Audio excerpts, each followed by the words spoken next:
दोस्तों जरा सोचिए, आप सुबह आंख खोलते हैं और आपको बिल्कुल याद नहीं कि आप यहाँ कैसे पहुंचे। आपको बताया जाता है कि आपकी बीवी है, लेकिन आपने उसे कभी देखा तक नहीं। आपको बताया जाता है कि 2 साल गुजर गए, लेकिन आपको एक पल भी याद नहीं। और जब आप सच जानने की कोशिश करते हैं तो हर बार वक्त पलट जाता है, चेहरे बदल जाते हैं और आप समझ नहीं पाते कि आप जिंदा हैं या मर चुके हैं। लेकिन सबसे बड़ा सवाल ये नहीं है कि साइमन कहाँ है। सबसे बड़ा सवाल ये है कि उसने वो राज क्यों छुपाया जो उसके अपने भाई की जान ले गया। ये कहानी है एक ऐसे शख्स की जो अपनी खोई हुई याददाश्त को ढूंढते ढूंढते अपने सबसे गहरे गुनाह तक पहुंच जाता है। यहाँ मोहब्बत भी है, धोखा भी है, ब्लैकमेल भी है और एक ऐसा मोड़ भी है जो आपकी सांसें रोक देगा। तो दोस्तों, आरामदेह हो जाइए, क्योंकि ये कहानी एक बार शुरू हुई तो आप बीच में रोक नहीं पाएंगे। एक हॉस्पिटल में साइमन अचानक अपने बिस्तर पर हड़बड़ाकर उठता है और घबरा जाता है, क्योंकि उसे बिल्कुल याद नहीं कि वो यहां कैसे आया। डॉक्टर न्यूमन उसे शांत करते हैं और बताते हैं कि पिछली रात पैरामेडिक्स ने साइमन को उसके घर के सामने तड़पते हुए पाया था। उसके पेट में भयंकर ऐंठन हो रही थी। हॉस्पिटल को उसका पेट साफ करना पड़ा था। डॉक्टर न्यूमन असल में बच्चों के डॉक्टर हैं, लेकिन हॉस्पिटल में स्टाफ की कमी की वजह से वो इमरजेंसी में भी मदद कर रहे हैं। वो साइमन को एक लॉलीपॉप देते हैं और फिर बड़े आराम से बताते हैं कि तकनीकी तौर पर साइमन की मौत हो गई थी। उसका दिल करीब 2 मिनट तक रुका रहा, लेकिन डॉक्टरों ने उसे वापस ला दिया। याददाश्त की जांच के लिए साइमन बिना किसी मुश्किल के अपनी निजी जानकारी बता देता है, लेकिन जब तारीख पूछी जाती है तो वो कहता है कि साल 2000 है। न्यूमन उससे उसकी बीवी का नाम पूछते हैं, लेकिन साइमन बिल्कुल समझ नहीं पाता। तब डॉक्टर खुलासा करते हैं कि असल में साल 2002 है और साइमन की एक बीवी भी है जिसका नाम अन्ना है। ये सुनकर साइमन के जहन में उस रात की धुंधली यादें उभरने लगती हैं। वो बारिश में सड़क पर पड़ा था और वार्डन ट्रेविस ने उसे बचाया था। उसे हॉस्पिटल लाया गया, जहां डॉक्टरों की पूरी टीम उसके गिर्द जमा हो गई। अचानक उसका दिल रुक गया और डॉक्टर सीने पर दबाव देने लगे। उसी लम्हे साइमन की रूह उसके जिस्म से निकलकर ऊपर तैरने लगी और वो अपने आप को नीचे देखने लगा। जब डॉक्टरों ने डिफिब्रिलेटर इस्तेमाल किया तो उसकी रूह एक झटके से वापस खिंचाई। घंटों बाद जब साइमन होश में आने वाला था तो उसने नर्स क्लेटन को न्यूमन से कहते सुना कि साइमन को जहर दिया गया है और इस बात की इत्तला पुलिस को देनी होगी। लेकिन न्यूमन चाहते थे कि पहले सारे टेस्ट हो जाएं। वर्तमान में वापस आते हुए न्यूमन ये नतीजा निकालते हैं कि साइमन को शॉर्ट टर्म एमनीजिया हो गया है, यानी पिछले 2 साल की याददाश्त गायब है। वो उसे तसल्ली देते हैं कि धीरे धीरे सब याद आ जाएगा, लेकिन साइमन को यकीन नहीं आता कि उसकी कोई बीवी भी है। तभी एक गोरी सी खूबसूरत औरत कमरे में दाखिल होती है और साइमन से लिपट जाती है, ये देखकर राहत की सांस लेते हुए कि वो जिंदा है और ठीक है। जब वो उसे चूमती है तो साइमन कोई जवाब नहीं देता। वो हैरान होकर पूछती है कि क्या हुआ। साइमन अजीब सी झिझक के साथ उसे अपनी याददाश्त की समस्या बताता है। ये सुनकर उस औरत के दिल को जैसे धक्का लगता है। वो कहती है कि अब उसके पास कुछ नहीं बचा और कमरे से बाहर दौड़ जाती है। साइमन फौरन उसके पीछे भागता है, लेकिन ट्रेविस और न्यूमन उसे रोक लेते हैं और कहते हैं कि उसके कमरे से कोई बाहर नहीं गया। जब साइमन न्यूमन से पूछता है कि उसने अन्ना को एमनीजिया के बारे में क्यों नहीं बताया, तो न्यूमन कहते हैं कि उन्होंने बताया था। उसी वक्त अन्ना उनके पास आकर साइमन से राहत भरे अंदाज में लिपट जाती है। इसके बाद न्यूमन एक पजल की मिसाल देकर साइमन की यादों को जोड़ने की कोशिश करते हैं। अन्ना बताती है कि वो कल रात न्यूमन के साथ नहीं थी, वो घर पर थी, जबकि साइमन इस मोहल्ले में था। लेकिन क्यों, ये उसे नहीं पता। साइमन अंदाजा लगाता है कि शायद वो अपने भाई पीटर से मिलने आया था, जो हाल ही में उनके मरहूम माँ बाप के घर में रहने लगा था। लेकिन अन्ना बताती है कि पीटर की मौत साइमन से मिलने से पहले ही हो गई थी। ये सुनकर साइमन बदहवास हो जाता है। अन्ना उसे संभालना चाहती है, लेकिन न्यूमन उसे दूर रखते हैं। फिर साइमन कहता है कि वो कल रात अपने भाई से मिलने जा रहा था। न्यूमन समझ जाते हैं कि दरअसल साइमन सन 2000 की आखिरी याद की बात कर रहा है। यादों के टुकड़े उभरते हैं, जैसे साइमन का भाई से गले मिलना, रात में एक कार, बारिश में उसकी ड्राइविंग। उसे याद आता है कि उसने एक तेज रोशनी देखी और फिर बस अंधेरा, एक खाली सन्नाटा। ये याद आते ही उसकी आंखें भर आती हैं।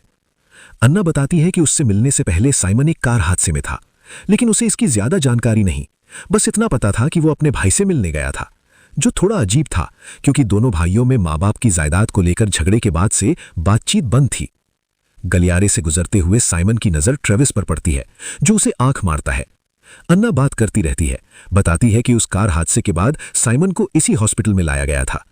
वो ये भी बताती है कि साइमन 2 दिन पहले यहाँ इसलिए आया था कि माँ बाप का घर बंद करना था, जो पीटर की मौत के बाद से खाली पड़ा था। उसका इरादा सामान समेटने और कुछ मरम्मत करने का था। न्यूमन कहते हैं कि शायद किसी सफाई के केमिकल के धुएं से उसे जहर हो गया।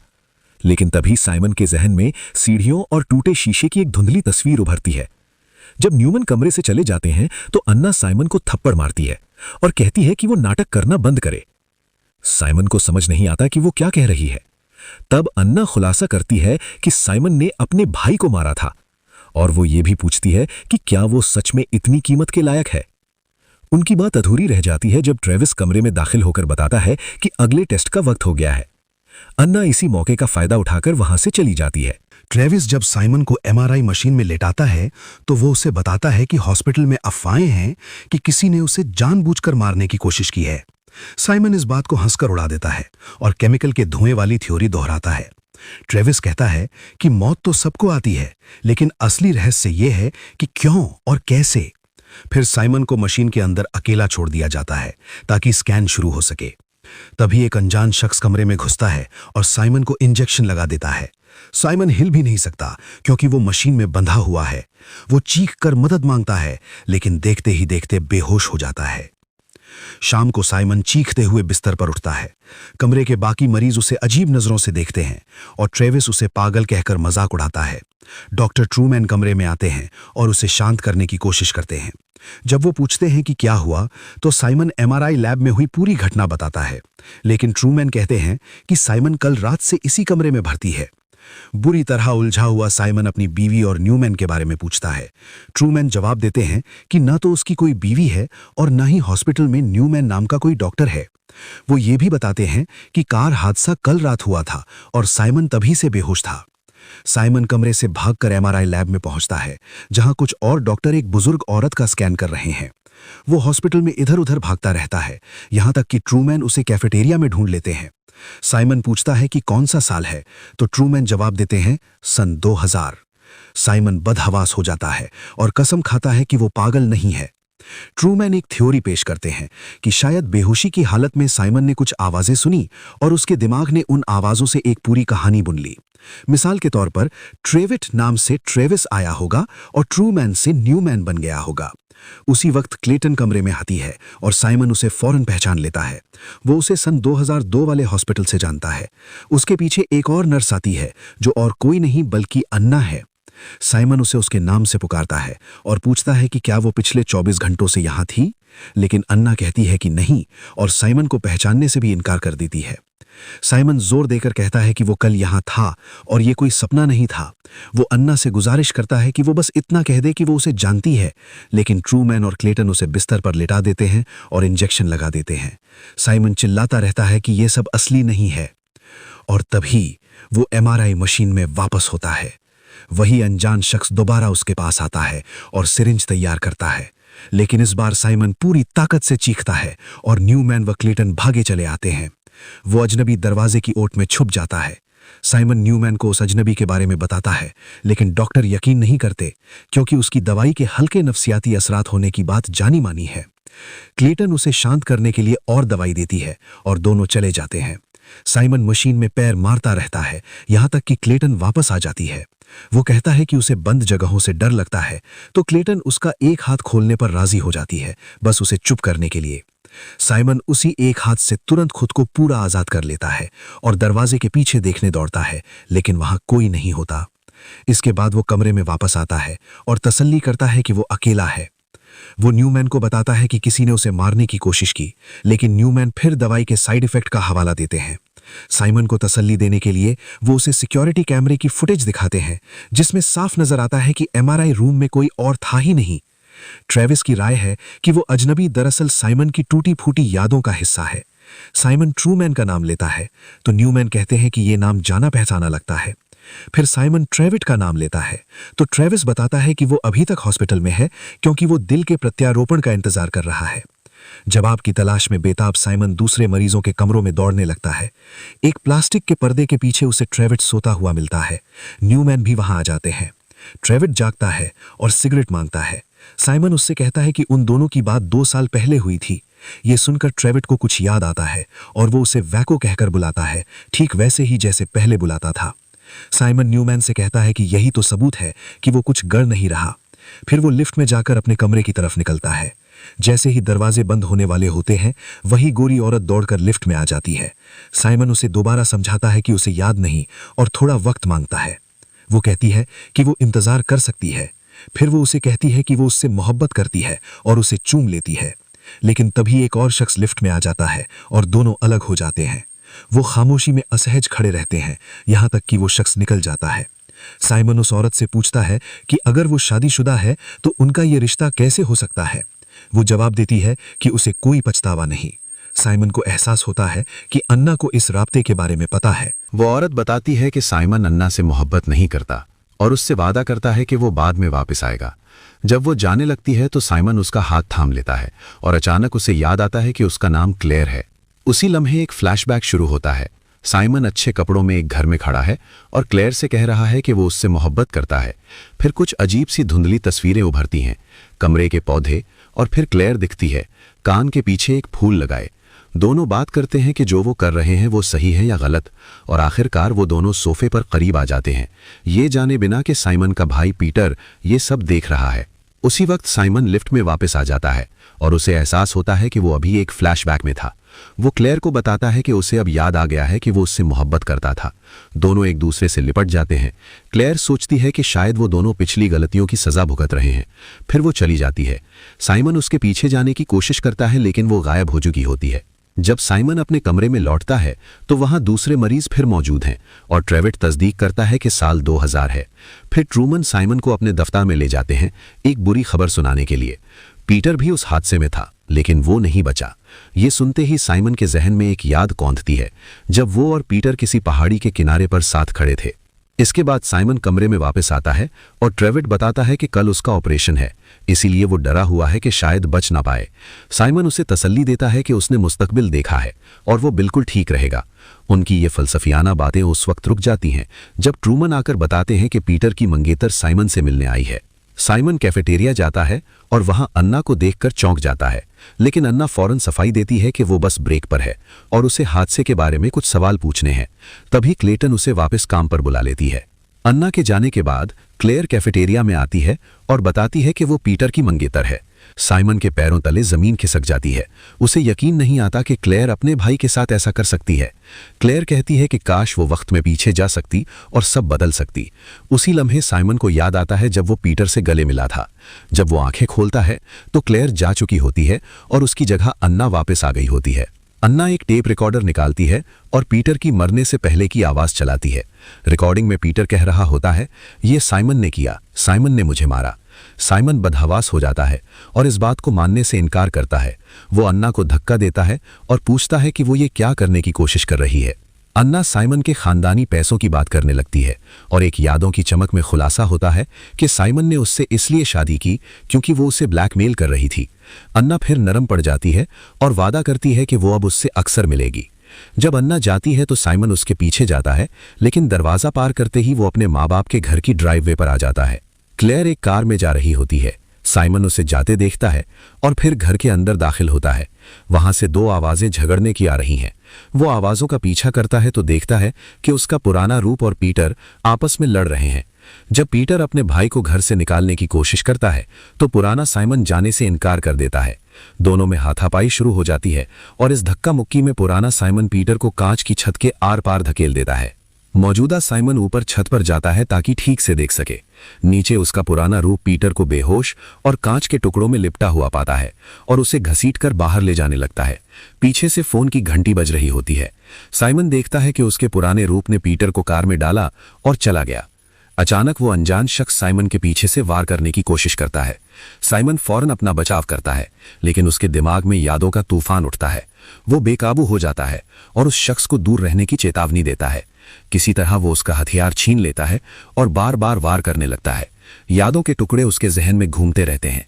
अगले ही पल साइमन हॉस्पिटल के कमरे में होता है और उस शख्स पर बिस्तर पर सवार होकर वार कर रहा होता है।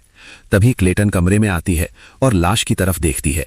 ये देखकर साइमन का कलेजा मुंह को आ जाता है, क्योंकि वो लाश और कोई नहीं ट्रेविड की है। साइमन चीख पड़ता है। उसे यकीन नहीं आता कि उसने अपने दोस्त को मार डाला। क्लेटन डर के मारे भाग जाती है। साइमन भी लाश को देखता है। तब उसे एहसास होता है कि सच में उससे बहुत बड़ी गलती हो गई है। वो टूट जाता है। हॉस्पिटल में अलार्म बज उठता है और साइमन सिक्योरिटी के कदमों की आहट सुनता है। वो भागकर लिफ्ट में घुसता है और बेसमेंट में निकलता है। सिक्योरिटी कैमरों में वो देखता है कि गार्ड उसे ढूंढ रहे हैं। वो सीढ़ियों से एग्जिट तलाश करने लगता है। अचानक उसकी टक्कर अन्ना से होती है। वो उसके कपड़ों पर खून के दाग देखती है और नतीजा निकालती है कि उसने एक बार फिर किसी को मार दिया। साइमन उसे दीवार से लगाता है और कसम खाता है कि ये सब असली नहीं है, लेकिन अन्ना उसे धकेलती है और उसका सिर दीवार से जा लगता है। तभी गलियारे में 2 गार्ड नमूदार होते हैं और साइमन फिर भाग निकलता है। पीछा शुरू होता है, लेकिन जैसे ही साइमन एक दरवाजा पार करता है, ट्रैविस उसे रोक लेता है। साइमन हैरान रह जाता है क्योंकि वो अचानक बिल्कुल साफ सुथरा है, खून का कोई निशान नहीं। ट्रैविस उससे बात करने की कोशिश करता है, लेकिन साइमन सीढ़ियों से भागकर निकल जाता है। वो ट्रैविस के कमरे में दौड़ता है और उसे जिंदा देखकर राहत की सांस लेता है। साइमन को एहसास होता है कि वो जो कुछ भी देख रहा था वो सब उसके दिमाग का वहम था। वो क्लेटन से गुजारिश करता है कि उसे अपने भाई की मौत के बारे में बताए। तभी अचानक ट्रैविस को तकलीफ होती है और वो पर्दों पर खून की उल्टी कर देता है। उसके सीने पर भी खून आने लगता है और साइमन क्लेटन के साथ मिलकर जख्मों को ढकने की कोशिश करता है। वो जख्म बिल्कुल वैसे ही हैं जैसे चाकू के वार से होते हैं। डॉक्टर दौड़े चले आते हैं और ट्रैविस को बचाने की कोशिश में लग जाते हैं। साइमन पीछे हट जाता है और चीख पड़ता है, मैंने उसे मारा। एक और फ्लैशबैक उभरता है। साइमन पीटर की बेहोश लाश को कार में लेकर पहाड़ी के किनारे पहुंचा था। उसने पीटर को ड्राइविंग सीट से हटाकर पैसेंजर सीट पर बिठाया और फिर हैंड ब्रेक छोड़ दिया। कार धीरे धीरे आगे बढ़ने लगी। तभी सामने से एक ट्रक आता दिखा तो साइमन घबराकर वापस कार में कूद गया और उसे रोक लिया। ट्रक पास में रुक गया और उसके सवार अपनी दुनिया में मशगूल हो गए। साइमन के पास कोई चारा नहीं था, सो उसने पीटर को वहां से हटाया और खुद गाड़ी चलाकर चला गया। वर्तमान में वापस आते हुए साइमन क्लेटन को एक कोने में घेर लेता है और उससे सच बात करवाने पर मजबूर करता है। क्लेटन बताती है कि पीटर को पैरामेडिक्स लाए थे और उसे फौरन ऑपरेशन थिएटर भेज दिया गया था, लेकिन उसके जख्म इतने गहरे थे कि उसे लाइफ सपोर्ट पर रखना पड़ा और आखिरकार वो बच न सका। उनकी बात अभी जारी है कि अन्ना आ जाती है। साइमन देखता है कि सन 2000 में अन्ना के माथे पर जो जख्म लगा था वो अब इस वक्त भी उसके माथे पर नमूदार हो रहा है। अन्ना इसे नजरअंदाज करती है और साइमन से घर चलने को कहती है, लेकिन साइमन उसके खेल में शामिल होने से इनकार कर देता है और कसम खाता है कि वो सब कुछ बदल देगा। साइमन कैफेटेरिया जाता है, लेकिन अभी भी सन 2002 है। जब उसकी नज़र न्यूमैन के पजल पर पड़ती है तो वो उस पर ध्यान लगाता है। उसकी पूरी तवज्जो उस पर मरकूज होती है और वो उस रात में पहुंच जाता है जब उसका और क्लेयर का चक्कर शुरू हुआ था। इस बार साइमन वो गलती नहीं दोहराता। वो क्लेयर को पहले ही रोक देता है, लेकिन पीटर फिर भी क्लेयर को अपने भाई से मोहब्बत का इजहार करते सुन लेता है। क्लेयर फौरन उसके पीछे भागती है, लेकिन पीटर उसे घर से निकाल देता है और वो अपनी कार में चली जाती है। साइमन बेताबी से पीटर को समझाने की कोशिश करता है कि कुछ नहीं हुआ, लेकिन पीटर सुनने को तैयार नहीं। दोनों फिर लड़ पड़ते हैं और नतीजा वही होता है, पीटर बेहोश होकर गिर जाता है। इस बार साइमन फोन की घंटी को नजरअंदाज करता है और पीटर को उठाकर कार में डालता है ताकि उसे हॉस्पिटल पहुंचा सके। बारिश शुरू हो जाती है और सड़क पर कुछ भी नजर नहीं आता। साइमन बड़ी सावधानी से गाड़ी चलाता है और कई कारों को बचाते हुए निकल जाता है। तभी अचानक पीटर होश में आ जाता है और साइमन का ध्यान बढ़ जाता है। उसकी कार सीधे क्लेयर की कार से जा भिड़ती है। कुछ मिनट बाद पैरामेडिक्स पहुंचते हैं और उनमें से एक बिल्कुल अन्ना जैसी दिखती है। क्लेयर जा चुकी होती है, इसलिए टीम दोनों भाइयों पर ध्यान लगाती है। ट्रैविस साइमन की जांच करता है जो उसके पहले वाली याद से मेल खाती है। जब दोनों भाई ठीक हो जाते हैं तो वो एक साथ बैठकर बात करते हैं। साइमन अभी भी उलझा हुआ है तो पीटर उसे बताता है कि वो फोन कॉल क्लियर की थी। उसे पछतावा हुआ था और वो वापस हवेली की तरफ मुड़ गई थी, लेकिन रास्ते में दोनों भाइयों की कार से टक्कर हो गई। साइमन एक तस्वीर देखता है और अचानक चौंक जाता है। उनके वालिद और कोई नहीं, न्यूमैन है। वो बदहवास होने लगता है। पीटर कहता है कि वो सब चले गए, उनके माँ बाप भी, क्लेयर भी और खुद साइमन भी, इसलिए उसे सब छोड़ देना चाहिए। लेकिन साइमन हार मानने को तैयार नहीं। वो फिर उस सड़क पर प्रकट होता है जहां ट्रैविस उसे बचा रहा होता है। हॉस्पिटल का पूरा मंजर दोबारा वैसे ही होता है। साइमन का दिल रात 8 बजे रुकता है जो सन 2000 से मेल खाता है, और उसकी मौत 8:02 पर होती है जो सन 2002 से मेल खाती है। उसकी रूह ऊपर से सब कुछ देखती है और फिर बड़ी तेजी से वापस अपने जिस्म में समाने के लिए दौड़ती है। और साइमन बेडरूम में आंखें खोलता है। डॉक्टर उसे बताता है कि साल 2002 है, वो मर गया था और उसकी बीवी अन्ना उसका बाहर इंतजार कर रही है। दोस्तों, अगर आपको ये वीडियो पसंद आई तो चैनल को सब्सक्राइब जरूर करें और नोटिफिकेशन बेल दबा दें ताकि ऐसी और कहानियां आप तक सबसे पहले पहुंचती रहें। देखने के लिए बहुत बहुत शुक्रिया।